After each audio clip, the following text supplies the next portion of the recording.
Andre Washington was 38 years old, and for 18 months after his divorce, Diane had written him off completely. He was the man she called not enough across a dark kitchen table, before walking out to marry a real estate developer who drove a better car and made bigger promises. Andre didn't beg, didn't break. He went quiet, the way a man goes quiet when he has already decided something. While Diane was planning a Buckhead wedding with gold-embossed invitations and a guest list built to impress, Andre was rebuilding in the dark, methodically, without an audience. So, when that cream envelope arrived in his mailbox, a wedding invitation bearing his ex-wife's name and the other man's, she expected humiliation. She expected him to feel small. She expected him to stay home. Andre Washington did not stay home. He walked through those venue doors in a suit that cost more than his first car payment, and the woman on his arm stopped the room cold. And when Diane's eyes found them across that atrium, her champagne glass froze halfway to her lips, and she stopped laughing. Before we jump into the story, comment where in the world you are watching from and subscribe, because tomorrow's story is one you need to hear. The coffee had been cold for 40 minutes. Andre Washington didn't mind. He'd stopped tasting it somewhere around the third manifest, his thumb scrolling through line items on the tablet, while the parking lot held its breath around him. 5:47 in the morning. Atlanta still dark. The warehouse behind him humming with the low, steady sound of refrigeration units doing their job. He liked this hour. It belonged to him in a way that nothing between 7 a.m. and 10 p.m. ever fully did. No calls, no decisions that required anyone else. Just him, the numbers, and the quiet knowledge that the numbers were going in the right direction. His F-150 was 6 years old. Immaculate. He detailed it himself last Saturday, the way he did every second weekend. Methodical, thorough. Because if something was worth having, it was worth keeping. The interior smelled like leather conditioner and black ice. The back seat held a change of clothes in a dry cleaning bag and a pair of steel-toed boots he'd never actually needed but kept there anyway, just in case. That was Andre. Just in case. He closed the tablet, set it on the passenger seat, let himself sit for a moment in the particular quiet that exists before the world starts asking things of you. His apartment was 12 minutes away. 2 bedrooms, 3rd floor of a building that was nothing special from the outside, and nothing special from the inside either. Just clean lines, clean surfaces, every object in it chosen deliberately and cared for accordingly. The 2nd bedroom had become an office 8 months ago, when the freight partnership started generating enough volume to require actual filing system. There was a real desk in there now, a whiteboard with routing maps on it, a sense of purpose that occupied space. The wedding photo had lived in the bottom drawer of that desk for 11 months, face down. He hadn't been able to throw it away, and hadn't been able to look at it. So he'd done the only logical thing, put it somewhere it couldn't look at him. He'd thrown it away in March, a Tuesday. Not because he'd made a decision about it exactly, but because he'd reached into that drawer for a stapler and felt the frame and thought, with complete neutrality, this doesn't belong here anymore. He'd put it in the recycling bin, then moved it to the trash, because some things shouldn't be recycled. That had been that. The divorce had been finalized 18 months ago, but the marriage had ended 11 months before that. He could give you the exact date if you asked. He would never volunteer it. Diane had told him on a Wednesday. Kitchen table. Lights off because neither of them had thought to turn them on when the sun went down. And somewhere in the conversation, neither of them had wanted to. She'd used the phrase outgrown twice. She'd used the phrase more than this once. She'd told him about Victor. 7 months, she said, as if the number was supposed to mean something other than what it meant. Andre had listened to all of it. He was a good listener. It was one of the things she'd always said she loved about him. When she finished, he'd asked one question. Is that everything? She'd said yes. He'd nodded. He'd stood up, turned on the kitchen light, and washed the 2 cups that were sitting in the sink. He never told Darnell about the cups. Some things were too private to translate. His phone buzzed. "Darnell, you at the warehouse already?" Andre typed back, "Manifests won't read themselves." 3 seconds later, "Man, get some help." Andre smiled. Small. Real. He pulled out of the parking lot and headed home.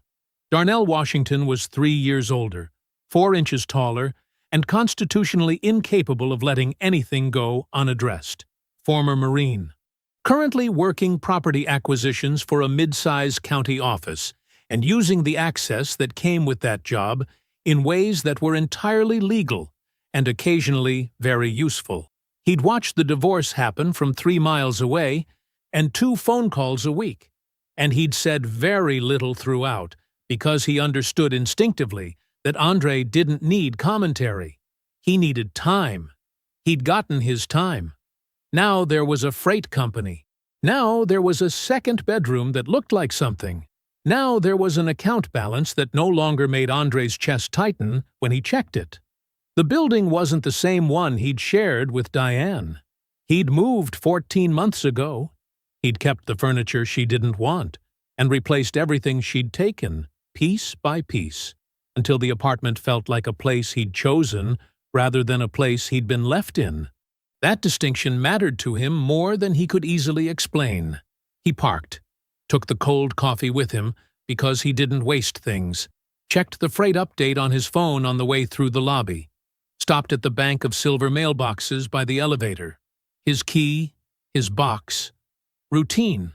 Then he stopped. A cream-colored envelope. Heavy. The kind of weight that announces itself. Embossed gold lettering caught the lobby light and threw it back at him. He read it once. He read it again. Mr. Andre Washington is cordially invited to celebrate the marriage of Diane Elaine Pearson and Victor James Garrett. The cold coffee was still in his hand. He stood there a moment, very still. The elevator opened behind him and closed again without him. He read it a 3rd time, standing at the mailbox. Not because he didn't understand it. He understood it perfectly on the first pass. He read it a 3rd time because he wanted to be sure he was seeing it the way it actually was, not through anger, not through whatever complicated thing lived underneath anger, just clearly, the way he read a manifest, the way he read a contract. Diane Elaine Pearson and Victor James Garrett. Victor's name was larger. He noticed that immediately. He slid the invitation back into its envelope, tucked it under his arm, and took the elevator up. Inside, he set it on the kitchen counter, put the cold coffee next to it, stood there for a moment in the clean, quiet apartment, with the early morning light just beginning to push through the blinds. Then he picked up his phone and called Darnell. It rang twice. "You see me texting you and you're calling me back?" Something happened. Something happened. A pause. When Darnell spoke again, his voice had shifted. The teasing was gone, replaced by the particular alertness of a man who had spent 4 years responding to things in the dark. "Talk to me. I got a piece of mail this morning." Andre read it to him. All of it. The formal language. The gold embossing he could still feel under his thumb. Diane's name. Victor's name. He read it the way he'd read it himself. Flat, precise, without editorializing. The silence on the other end lasted about 2 seconds. "She sent you a wedding invitation." Darnell's voice was low. "To her wedding. To the man she left you for." "That's what it says. Andre. I heard you." "No, Andre. She sent you a wedding invitation to her wedding to the man she was sleeping with for 7 months, while you were paying her student loans and sitting with her mama in a hospital waiting room, and a sound. Something between a laugh and something that wasn't a laugh at all. She sent you an invitation." "She did. That is the most—" Darnell stopped. Started again. "That's not a mistake. You don't accidentally mail that. She wanted you to get it. She wanted you to sit with it. I know. I know you know. Andre set the envelope down and moved to the window. Atlanta was waking up below him, slow and orange. Question is why? Because she wanted to win something. Because she needed to see you small one more time before she walked down that aisle and told herself she made the right call. Darnell's voice had the tightness it got when he was choosing his words more carefully than usual. She wanted you to feel it. The whole thing. Look what I have. Look where I ended up. Look at what you weren't enough to keep. Andre didn't say anything. There's something else, Darnell said. The way he said it made Andre go still. I ran a title search after the divorce. I know I didn't tell you. I needed to know, man. For myself. A beat. Victor Garrett put a deposit on a house in Diane's name 4 months before she filed. 4 months, Andre. That house was under contract before she ever sat down at that kitchen table with you. The light outside was going from orange to white. When did the tax return clear? Andre asked. March. She filed in April. He had already suspected something like this. Not the specific shape of it. Not the house. Not the 4 months. But the general shape. The exit had been too clean. Too prepared. Diane had always been organized when she was motivated, and the settlement she'd proposed had been detailed in ways that took time to construct. He'd suspected. Now he knew. Something in him didn't heat up the way you might expect. It went the other direction. Cooler. More specific. Like a lens adjusting to bring something into focus that had always been there, just slightly blurred. She didn't leave because she fell out of love, he said. No. She left because she was done with the setup phase. Yeah. Darnell's voice was quiet now. Careful. Andre, I'm sorry. I should have told you sooner. You're telling me now. He turned from the window. Keep digging, quietly. Whatever else is attached to Victor Garrett's business, his LLCs, his properties, anything that touches what they built together. Don't rush it. Just keep pulling the thread. Already am. A pause. So what are you going to do? Andre picked up the invitation, turned it over once in his hand, looked at Victor's name, large, embossed, certain of itself. I'm going to RSVP, yes. The silence on the other end was total. Andre, what are you? He ended the call. He set the invitation on the counter, propped against the backsplash where he could see it. Then he went to make fresh coffee. The valet took the truck without a word, but he watched them walk away. Andre didn't notice. Kenya did, and she didn't react. Because she never did. She was used to being watched. She had been watched her entire professional life. In courtrooms, in conference rooms, in hallways where people expected her to be someone's assistant. She had long since stopped performing for it. She wore a deep burgundy dress, simple and structured, the kind that required a certain stillness to carry correctly. She carried it correctly. Her hair was up. Her earrings were gold. She looked like a woman arriving somewhere she had every right to be, which was everywhere. Andre had on a charcoal suit, fitted and unhurried. He'd spent more on it than he told Darnell. He did not feel guilty about this. They walked through the main entrance of the venue together, her hand resting in the crook of his arm, and the room, tall ceilings, warm light, white florals stacked to the height of a man, received them the way rooms receive people who expect to be received. The cocktail hour was already moving. Servers circled with trays. A string quartet worked through something low and formal in the corner. The guest list was exactly what you'd expect from Victor Garrett. Real estate contacts in expensive watches, a few local political types, women in dresses that announced what their husbands earned. Andre moved through it the way he moved through a warehouse floor on a complicated day. Unhurried, oriented, reading the space without appearing to read it. Kenya, for her part, was already cataloging. She recognized 2 men near the bar from a commercial litigation case her firm had worked 18 months ago, both of them mid-level in Victor's business orbit. both of them present at depositions she had reviewed but not taken. She filed this away without expression and accepted a glass of sparkling water from a passing tray. "Corner table near the windows," Andre said quietly. "I saw it," she said. They were halfway across the atrium when it happened. Diane was standing near the floral arch with a glass of champagne and a smile she had been practicing since the morning. She looked beautiful.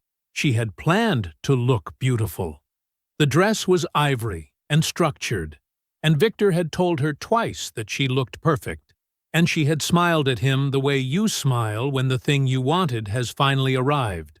She was mid-sentence with someone from Victor's firm when she saw them.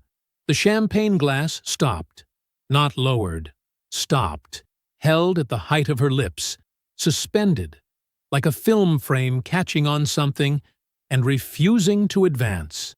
Her eyes moved. From Andre's face, which was calm and unhurried and somehow broader than she remembered, to the woman beside him, to the woman's hand resting easy on his arm, to the way the woman tilted her head slightly and said something low that made Andre's expression shift, just barely, just enough, into something quiet and close. Diane's smile did not disappear.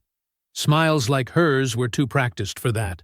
But it went stiff at the edges, like something cooling too fast. Victor noticed her face before he noticed Andre. He followed her gaze across the atrium, and something moved behind his eyes, quick and flat, like a door closing, and he touched Diane's elbow once and said something she didn't fully hear. Patricia Pearson covered the distance in 20 seconds. She was a small woman in a lavender dress that she had clearly worn to more than one Sunday service, and she moved through the crowd with the quiet certainty of someone who had never needed an audience to know where she belonged. She took Andre's hand in both of hers. "Andre Washington." Her voice was warm and full. "You look wonderful." "Ms. Patricia." He leaned down and kissed her cheek. "You look well." I'm fine." She looked at him the way she always had, completely, without editing. "You eating right? You look like you're eating right." "I am." "Good." She glanced at Kenya with an expression of frank and immediate approval. "And who is this?"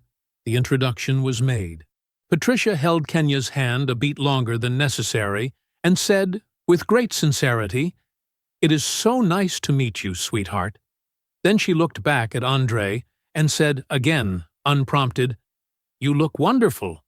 She returned to the family table. She did not look at her daughter. Diane came to their table 40 minutes into the reception. She moved with the practiced ease of a gracious host.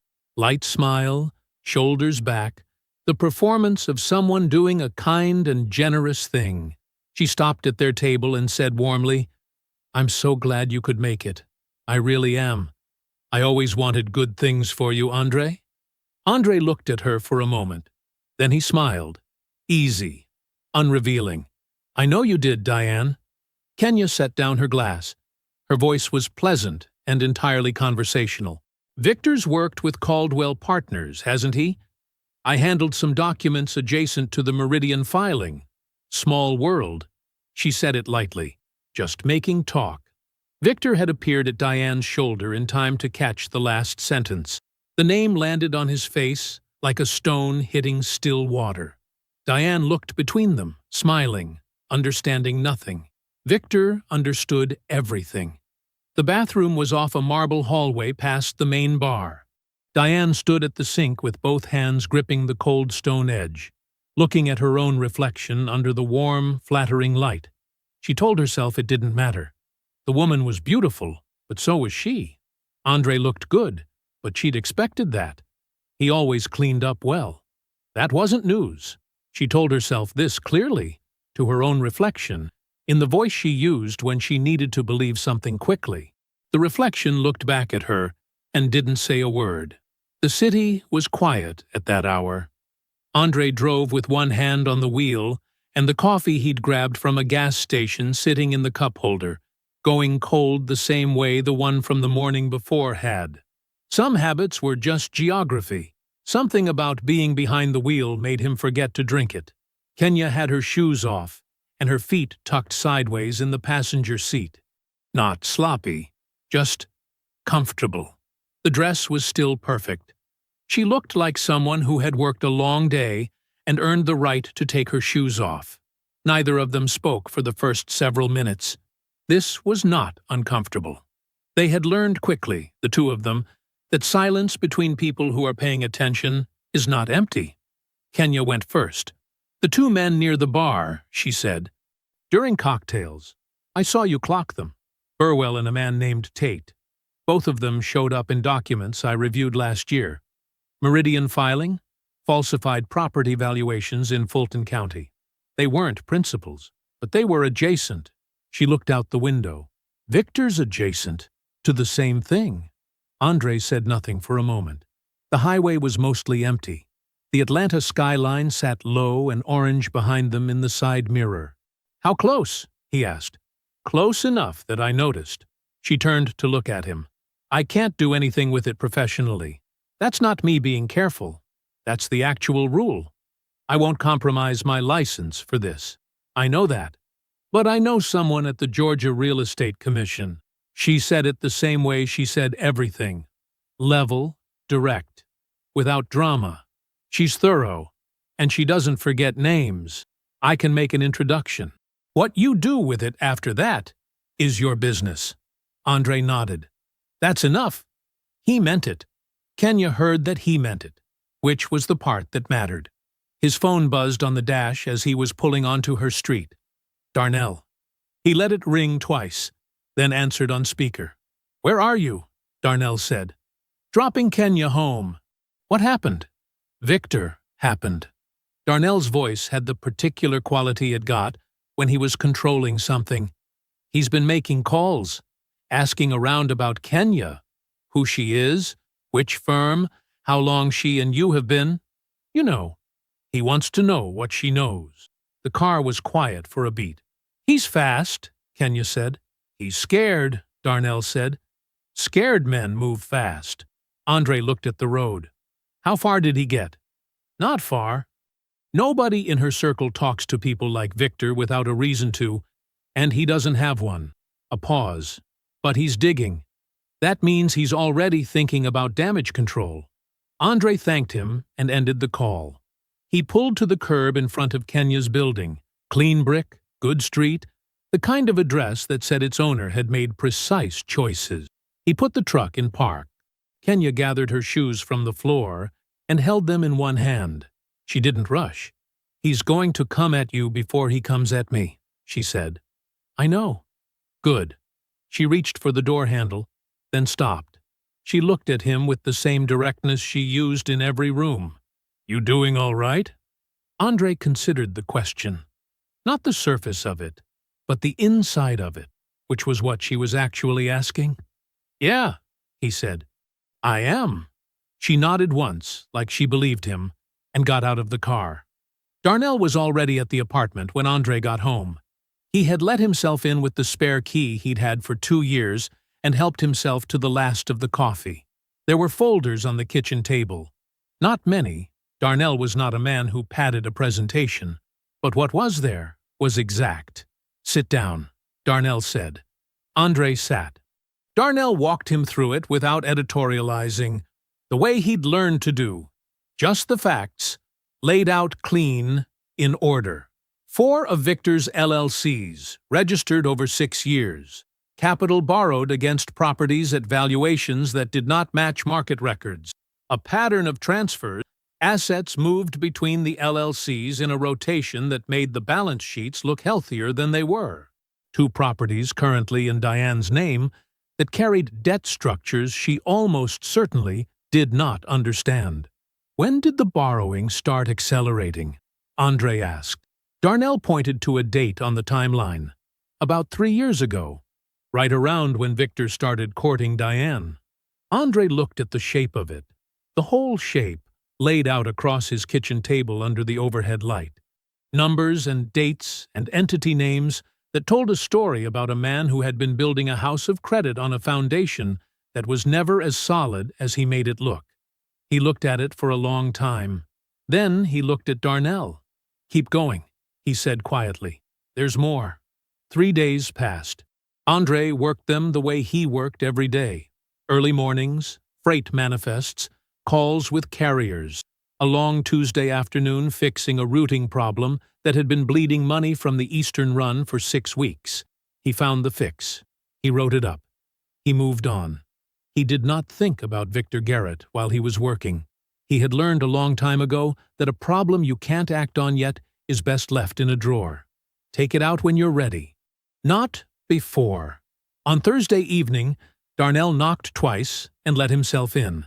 The second folder was thicker than the first. He set it on the kitchen table without a word, and went to the refrigerator for the 2 bottles of water he knew would be there. He put one in front of Andre, and kept one for himself. Then he sat down. Andre opened the folder. The appraisals were the worst of it, at first. Darnell had pulled the original valuations on 4 separate properties that Victor had borrowed against over the previous 3 years. Then he had pulled the actual comparable sales for those same neighborhoods during those same periods. The numbers did not match. They were not close to matching. In 2 cases, Victor's appraisals came in nearly 40% higher than anything the market could support. He used the same appraiser on 3 of them, Darnell said. Man named Collis. Works out of a 1-room office in Smyrna. His name shows up in an inquiry the Real Estate Commission opened 8 months ago. He tapped the relevant page. It's preliminary, not public yet, but it's open. Andre turned the page. The LLC structure was underneath it. The same rotation Darnell had outlined 3 days before, but now with more detail. Assets moved in circles to keep any one entity from looking as exposed as it was. 2 of the LLCs had properties in Diane's name attached to debt instruments Andre was certain she had never read carefully. How much is she on the hook for? He asked. If the 2 properties under Land review get called, somewhere between 80 and 110,000, depending on how the numbers settle. Andre was quiet. He turned to the next section of the folder, and that was where the temperature in the room changed. Darnell had found email records, not the emails themselves, but references to them in documents Victor had filed with one of his LLCs as internal correspondence logs, the kind of paper trail a man creates when he's trying to document his own planning for investors, and then forgets that documentation cuts both ways. The references were dated. They went back to a period that landed squarely inside Andre and Diane's marriage. Victor had been putting together what he called, in his own logged notes, a co-investment structure. A real estate opportunity he intended to bring to Diane, framed as a chance for her and her husband to build equity together. The pitch was designed to be delivered by Diane, not Victor. More personal that way. Harder to say no to your wife than to a developer you barely know. The structure would have used Andre's credit, his income documentation, his financial history, the joint account balances that Diane had full visibility into and had been quietly communicating to Victor for the better part of 8 months. The investment vehicle was one of the same LLCs now under inquiry. Andre read it twice. Then he set the page down flat on the table with both hands, the way a man sets something down when he needs his hands to be still. "How close?" he said. Darnell had already figured out this question was coming. 2 conversations, Darnell said. Maybe 3. She had everything she needed to bring it to you. The numbers, the pitch, the timing. Victor had been feeding it to her in pieces so she could deliver it natural. He paused. She never asked you. Because she left. Because she ran out of patience. Darnell's voice was flat. Not cruel, just accurate. She wasn't waiting on a conscience. She just wanted out faster than the plan required. Andre looked at the documents spread across his kitchen table, the appraisals, the LLC filings, the logged correspondence, the timeline that put Victor inside his marriage, inside his financial life, inside the information only a wife would have, for months before Diane ever said a word to him about any of it. He had paid off her student loans. He had worked extra shifts during her mother's medical crisis and never once made her feel guilty for the cost. He had been a husband in every way that word required. And she had been feeding his bank account balances to a man who was building a case to use Andre's name, Andre's credit, and Andre's good standing as the foundation for a fraud. He sat with that. The refrigerator hummed. Somewhere outside, a car passed slowly on the wet street. Andre looked up at his brother. She was going to use me to help him steal from us. Darnell met his eyes and did not look away. And leave you holding the bag. Neither man spoke for a while. Andre called Kenya at 7:45 the next morning. She picked up on the second ring. "I need to sit with you," he said. "Not a date. I need your eyes on something." "When?" she said. "Today, if you can. I have a deposition prep until 11. Come at noon. I'll order lunch." That was the whole conversation. He appreciated that about her. She did not require explanation before she decided. She assessed the request, assessed the person making it, and moved. Her office was on the 14th floor of a building in Midtown. Clean lines and floor-to-ceiling glass, the kind of space that announced competence without trying to. She met him in the small conference room off the main hallway, rather than her personal office. A deliberate choice. This was a working conversation.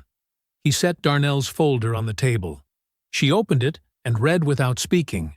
She did not skim. She read the way lawyers read. Slowly, sequentially, every page given its full weight before moving to the next one. Andre drank the coffee she had ordered for him and watched Atlanta through the window 14 floors below. People moving in all directions, the city doing what cities do. Kenya turned the last page and set it face down on the stack. "The appraisal structure," she said. "Collis. That name came up in ours. Your case, the litigation case I mentioned at the wedding. We weren't pursuing Collis directly, he was peripheral, but his name was in the documents we reviewed." She tapped the folder. "What your brother put together here aligns. The valuation spreads are consistent with what we saw." She paused. "I can't take this anywhere professionally. You understand that." "I know," Andre said. "That's not what I'm asking." Kenya looked at him for a moment. Steady. "What are you asking?" "I'm asking who I should talk to." She nodded once, as if that was exactly the right question. She turned to a clean page in the legal pad in front of her and wrote 2 names and 2 phone numbers. She tore the page off and slid it across the table. First name, Marcus Webb. He's a journalist, covers financial fraud in regional development, mostly Atlanta, and the corridor south to Macon. He is careful and he is thorough, and he does not burn sources. She tapped the name. Don't ask for anything.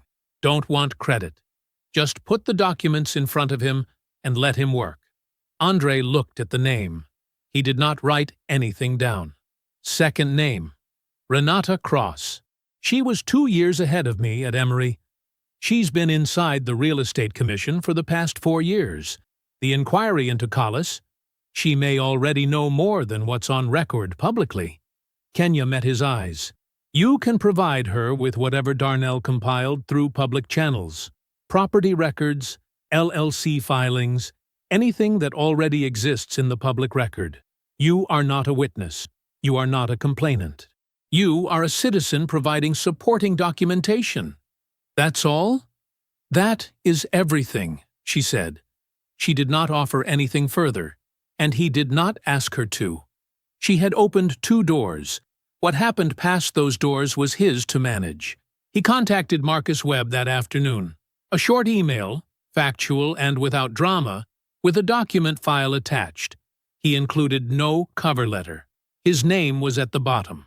Nothing else. He did not wait for a response before moving to the next thing. He called Renata Cross the following morning.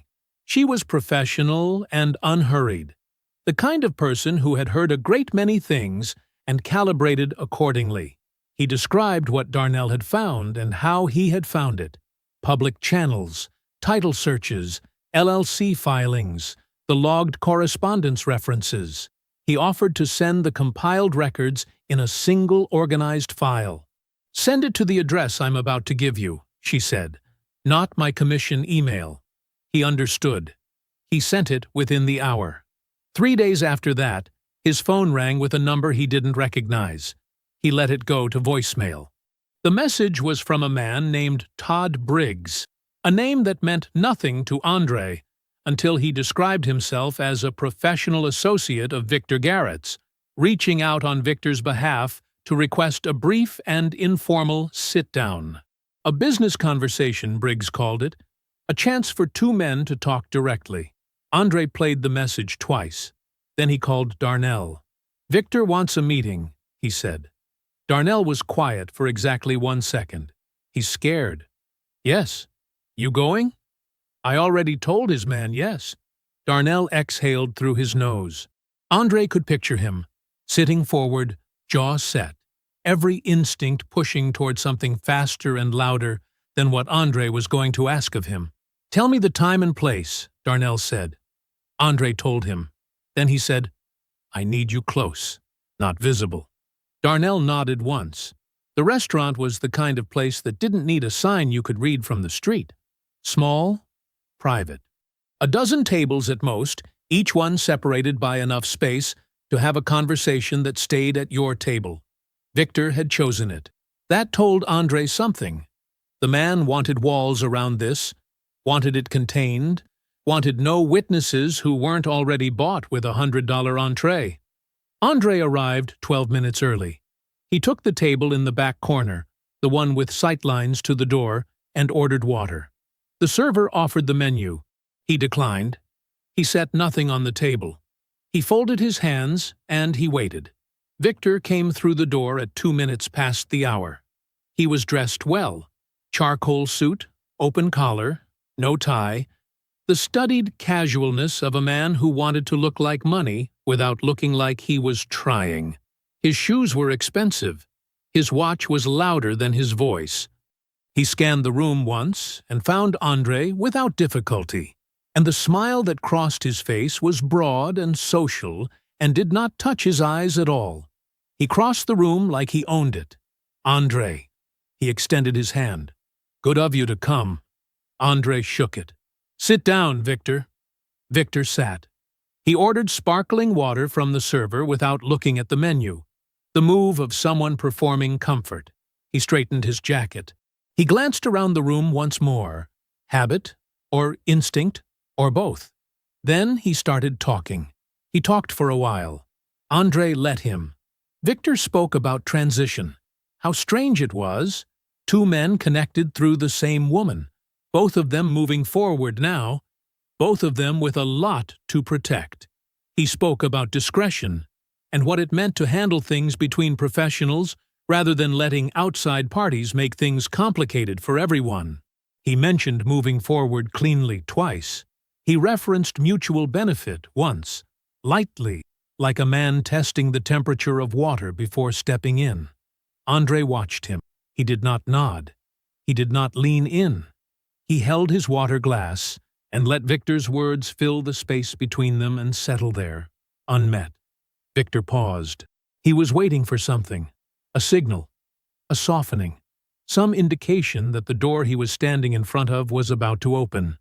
Andre gave him nothing, so Victor stepped through anyway. "Look," he said, his voice dropping half a register. "I think we're both smart enough to know that some situations are better resolved quietly, between the people actually involved. There are ways to make a conversation like this worth everyone's time." There it was. Andre reached down beside his chair and set a folder on the table. He opened it, slowly, and he turned it to face Victor. The first page was the appraisal document, the one with Collis's signature across the bottom and numbers that did not match the properties they were supposed to represent. The second page was the LLC timeline, the formation dates, the borrowing activity, the cross-collateralized assets laid out in a clean, readable column. The third page was the printed preliminary inquiry from the Georgia Real Estate Commission, case reference number at the top, Victor's company name in the first paragraph. Victor looked at the pages. His jaw tightened. The social warmth left his face the way water leaves a glass that's been tipped. completely, and all at once. Andre said, "I'm not here to negotiate." Victor's eyes came up. "You asked for this meeting," Andre said. "I came because you asked, and because you should see the shape of where this is going." Victor stared at him. Something was working behind his eyes, recalculating, reassessing, cycling through the options available to a man whose options were narrowing by the second. "You don't know what you're touching," Victor said. His voice was still controlled, but the edges had gone hard. "I have attorneys who handle exactly this kind of—" "You should call them," Andre said. "What you're doing here is—" "You should call them today," Andre said. Same tone, same pace, like he was discussing freight routes. Victor's hand came down flat on the table. Not a slam, a placement, firm and deliberate. "I don't know what she told you, or what you think you found, but I promise you, that if you push this, I will make it very unpleasant for you." Andre looked at him for a moment. Just looked. Then he closed the folder, pushed his chair back, and stood. He buttoned the middle button of his jacket. He picked up the folder. "I haven't done anything, Victor." His voice was even, unhurried. "This is just what turned up while I was living my life. Think about what that means." He did not wait for a response. He turned and walked through the dining room at the same pace he'd entered it. Unhurried, taking up exactly the space he was owed. Not 1 inch more. He did not look back. The parking lot was bright and quiet. His truck was where he'd left it. He got in, set the folder on the passenger seat, and sat for a moment in the silence. Then he picked up his phone and called Darnell. Darnell answered on the first ring. "We're on schedule," Andre said. Patricia Pearson's house was the same as Andre remembered it, the same wind chime on the front porch, the same small garden along the walkway, trimmed neat, the same wooden cross above the door. Not decorative, not performed, just there, the way it had always been there, because Patricia was a woman who meant the things she put on her walls. She called him on a Tuesday morning. Her voice was steady, the way it always was. Patricia did not do panic, had never done panic, had raised a daughter largely on her own through circumstances that would have broken other people, and had come out of it with a quietness that Andre had always respected. But underneath the steadiness, there was something heavier. He heard it. He told her he'd come that afternoon. He knocked twice. She opened the door before the second knock finished. "Come in," she said. She squeezed his hand at the door. Firm, brief, the grip of someone who wanted him to know he was welcome without making a production of it. "She's in the living room." Diane was sitting on the edge of the couch, straight-backed, arms folded across her chest, dressed like she'd somewhere else to be. She looked up when Andre walked in, and something moved across her face. Not guilt, not yet, but the brittle alertness of a person bracing for impact. "Andre," she said. "Diane?" Patricia had set the dining table. 4 chairs, but only 3 of them occupied. The 4th was empty. There was water on the table and nothing else. They sat. Patricia between them, not mediating, witnessing, her hands folded on the table, her eyes steady. She said nothing yet. Andre set his folder on the table. He opened it without ceremony and began to explain.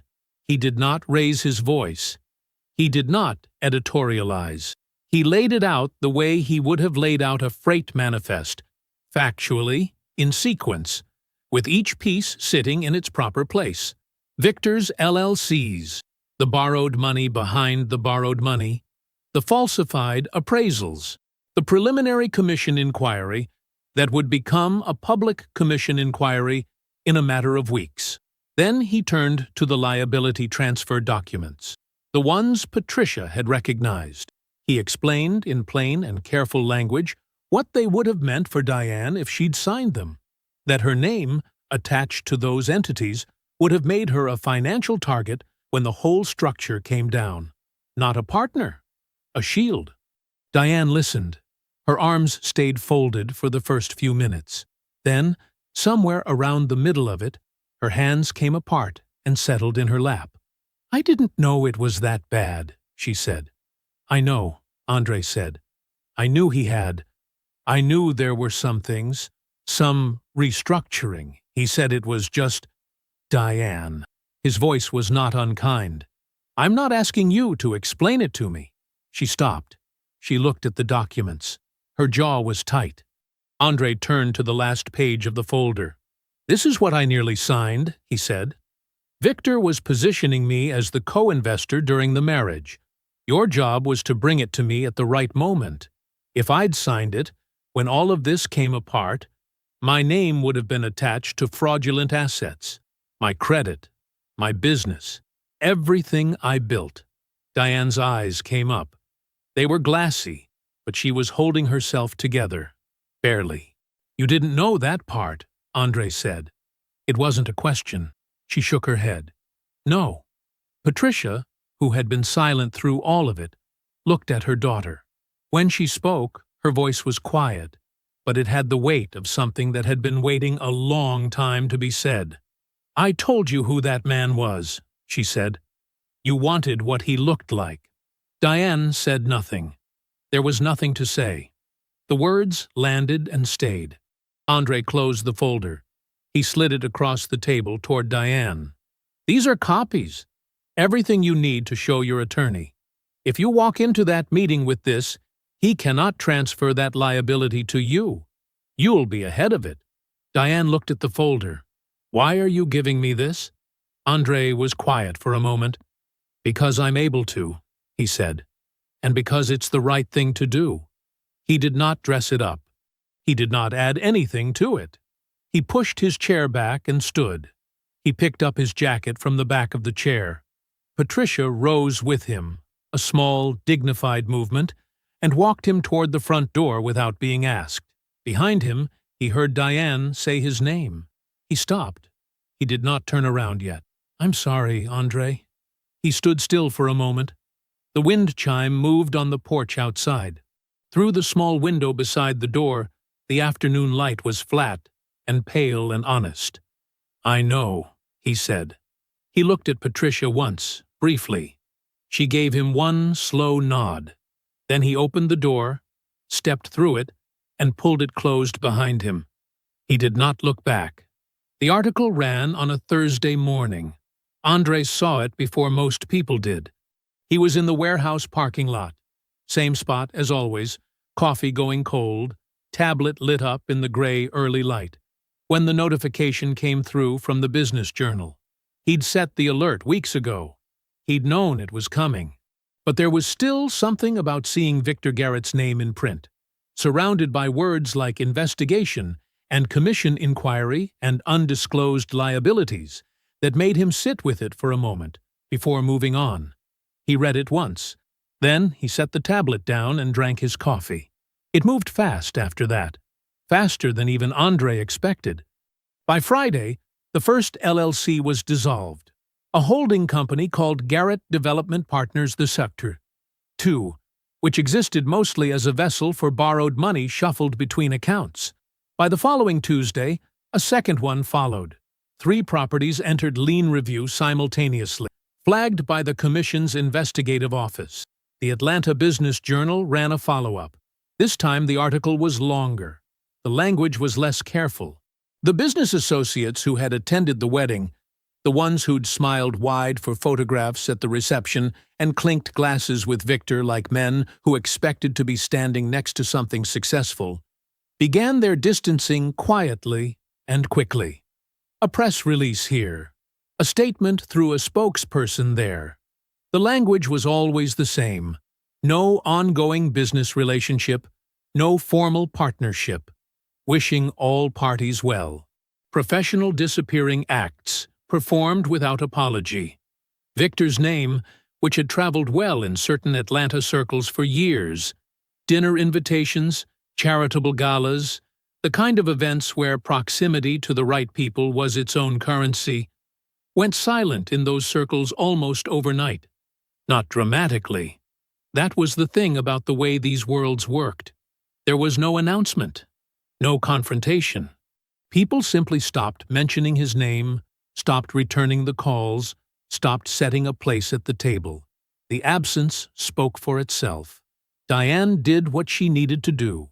She walked into her attorney's office with the documents Andre had left on Patricia's dining room table, and she told her attorney what she knew about the falsified appraisals, the conversations she'd been present for, the numbers that hadn't added up in ways she'd told herself not to examine too closely.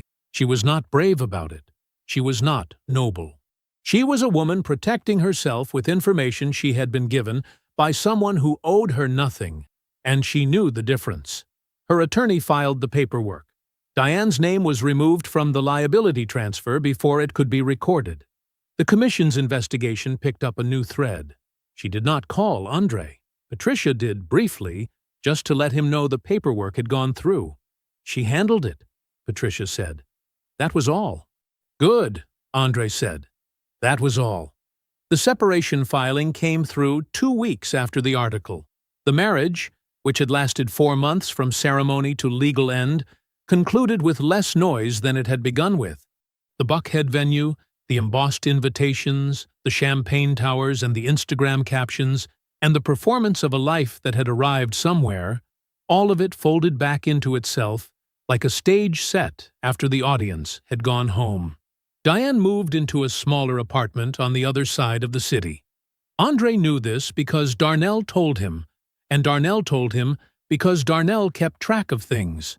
Andre did not ask for updates after that. There was nothing there that required his attention anymore. Victor's message came through Darnell on a Wednesday evening. Darnell called while Andre was at the kitchen table going over freight projections. "Got something for you," Darnell said. Victor reached out through Marcus. You remember Marcus, from the old Edgewood days. Victor's been trying to find an angle. Marcus told him he doesn't have one and called me after. What did Victor say? Darnell's voice was flat. He wants to know why you're doing this to him. Andre was quiet. He looked at the spreadsheet on the table in front of him. Route projections, contract renewals, a column of numbers that was larger than it had ever been. He thought about the folder he'd assembled with Darnell over the course of 2 years, document by document, pulled from public records and property filings and commission databases, none of it manufactured, all of it simply found. He thought about sitting across from Victor in that restaurant and telling him, "This is just what appeared while I was living my life." He thought about the word doing. "Tell him I said he's right," Andre said. There was a pause on the other end of the line. Then Darnell laughed, a real one, low and full. The first genuine laugh Andre had heard from him in months. It came out of him like something that had been waiting a long time for permission. 14 months later, Andre Washington owned a Sunday morning. Not the way you own a thing you bought.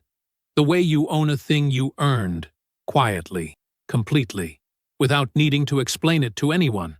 He was sitting in the living room of the house he and Kenya rented on the west side of Atlanta, in a neighborhood that was in the middle of becoming something. New paint on old porches. A coffee shop that had opened 6 months ago 3 blocks down and already had a line on weekends. Andre understood the pattern professionally. He also just liked living somewhere that was still in the process of deciding what it was going to be. It reminded him of something. The armchair by the window was his. He'd bought it second-hand, had it reupholstered in a dark gray fabric that Kenya said looked like something from a hotel lobby, which she meant as a compliment. He was in it now, with a book open in his lap, and the kind of stillness around him that had taken years to build. Not the stillness of a man holding something in, but the stillness of a man who had put things down. His coffee sat on the side table, still warm. From the back of the house, Kenya's voice moved through the rooms in clean, measured sentences. She was on a call. A Sunday call, because Kenya worked on Sundays the way some people breathed on Sundays, without thinking about it, without resentment, because she genuinely loved her work and had never once pretended otherwise. That was one of the things about her. She didn't perform who she was. She just was it, all the way through. Andre could hear her without making out the words. That was enough. The sound of her working in the same space where he was resting felt like something that had taken a long time to find. Two people operating at full capacity in the same house, neither one shrinking, neither one waiting on the other to catch up. He turned a page. The Atlanta Business Chronicle was folded on the end table beside his coffee. He'd picked it up from the front steps earlier, mostly out of habit, and paged through it before settling into the book. He almost missed the item entirely. It was on page 9, a small block of text near the bottom of the page, tucked between a notice about a restaurant group restructuring and an update on a mixed-use development project near the Beltline. Settlement reached in Real Estate Commission disciplinary matter involving regional developer Victor J. Garrett. Terms undisclosed. Professional license suspended pending further review. That was all. No photograph, no follow-up. The type was small, the kind of small that meant there was nothing left to say, that the story had already run its course somewhere earlier, and this was just the receipt. Andre read it once. He set the paper down on the end table next to his coffee and picked his book back up. There was no surge in his chest, no satisfaction that rose and crested the way he might have expected once, back when the wound was still raw and everything felt like it needed a response. What he felt was closer to nothing, or not nothing exactly, but the clean, specific absence of something that used to take up space. Like reaching for a bruise and finding smooth skin. Kenya came around the corner a few minutes later, phone still in hand, call finished. She was wearing one of Andre's old college sweatshirts and had her hair up, and she moved through the living room the way she moved through every room, like she had a right to be there, which she did. She sat down beside him on the couch, close enough that their knees nearly touched, and tucked one leg up under herself. "What were you reading?" she asked. He handed her the folded paper. She took it, found the item, read it. Her eyes moved across the small block of text once, unhurried. Then she handed the paper back, said nothing, and returned to her phone, already thumbing toward her next email. Andre set the paper on the end table. Outside, Atlanta was going about its Sunday. A car rolled past slow, music coming through the windows, soft enough to hear and too far away to make out. A kid on the sidewalk across the street was bouncing a basketball against the concrete in a steady, patient rhythm. The coffee shop 3 blocks down was already pulling people in.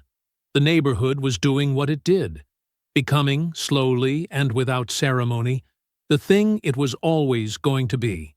Andre picked up his coffee. Still warm. Barely. He had a call at noon.